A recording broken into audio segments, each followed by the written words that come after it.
Hello, this is Alan Crone, CEO of the Crone Law Firm, and I'm coming to you today with a bulletin on some late-breaking news of interest to lawyers and litigants, and I think the general public as well. So I just wanted to share this with you quickly.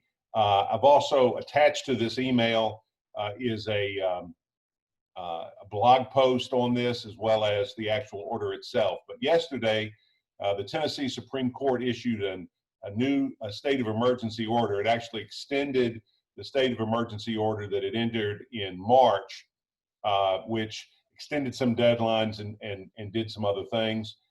It's extended that deadline, it's extended that state of emergency and modified it. So I just wanted to go over quickly the highlights of that, and you can investigate the order itself and see how it might affect your particular situation.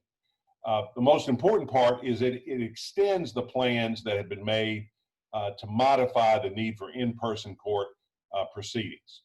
And so one of the things that is going to continue in this order that has been in place in previous orders is the preference against in-person court proceedings, to use teleconferences, video conferences, email, other remote access tools to avoid in-person court proceedings, as well as to extend all of the sanitization, social distancing, and other provisions that the original order had in place. So as we go through this, this is all subject to good CDC style social distancing requirements. The other thing that it does is that it extends the local districts, the district courts or circuit and chancery court. Each district came up with its own set of rules for avoiding in-person hearings and handling court business during this period. And so all of those are extended as well. The first thing, and for a trial attorney like me, one of the most exciting and interesting provisions of the order is that jury trials, which have been suspended, will resume after July 3rd with 6-person juries. Again, observing social distancing. I call it the Butch Cassidy and the Sundance Kid jury, because they'll all be wearing masks. But 6-person juries can start after July 3rd. In most cases, like everything, there's some exceptions to that. But for the vast majority of litigants, they can proceed with 6 jurors. The court will continue to conduct business as usual and conduct as much business as possible by, quote, other means other than in-court proceedings, as I said before.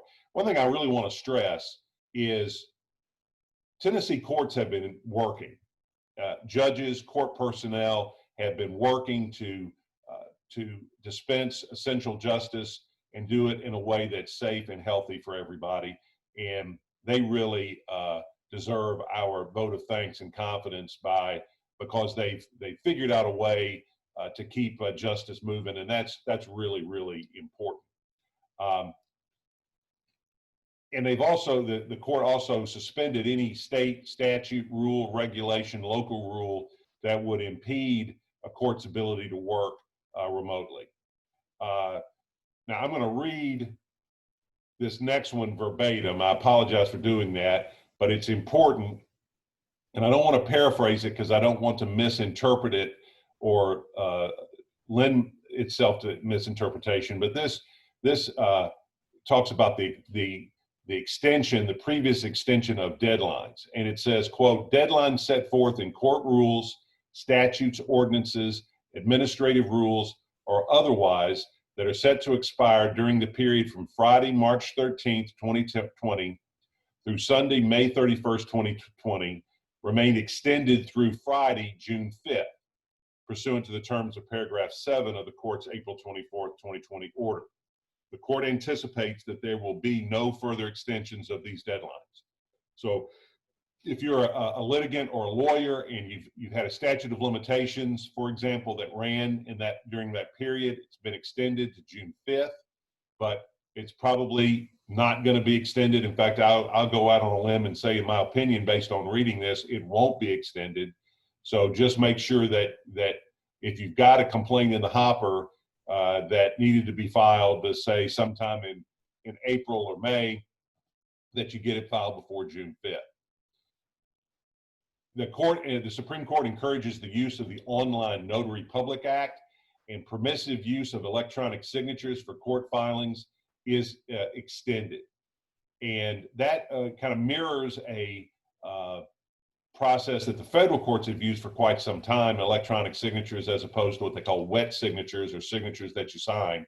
And so both the Online Notary Public Act and the permissive use of electronic signatures, again, is just to help facilitate electronic filing. And I wouldn't be surprised to see those to see electronic signatures used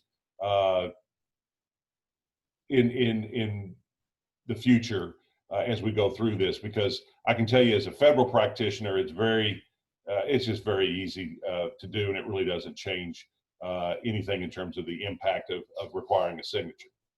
The moratorium on evictions is lifted as of June 1st, 2020, but all persons that are seeking an eviction have to certify via declaration that the subject property is not subject to the federal moratorium and restrictions under the CARES Act for residential renters.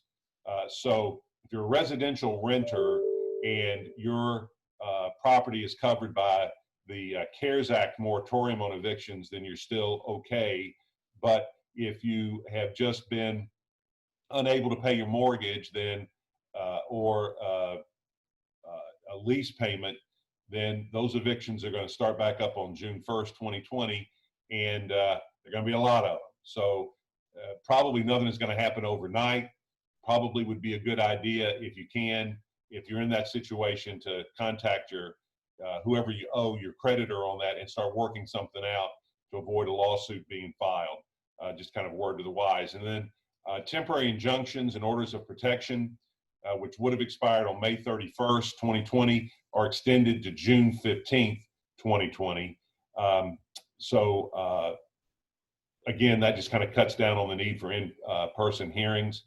And I